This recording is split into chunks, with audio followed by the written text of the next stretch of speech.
நல் நேசரை கொண்டு செல்வம் பூலோகம் எங்கும். அவர் ஒன்றே வழி என்று கூறுவோ. பொன்னான இயேசுவை புண்ணிய நல் நேசரை கொண்டு செல்வம் பூலோகம் எங்கும். அவர் ஒன்றே வழி என்று கூறுவோ.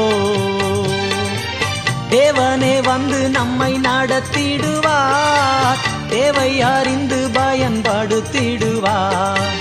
தேவனே வந்து நம்மை நடத்திடுவார், தேவை அறிந்து பயன்படுத்திடுவார். பொன்னான இயேசுவை புண்ணிய நல் நேசரை கொண்டு செல்வம் பூலோகம் எங்கும். அவர் ஒன்றே வழி என்று கூறுவோம்.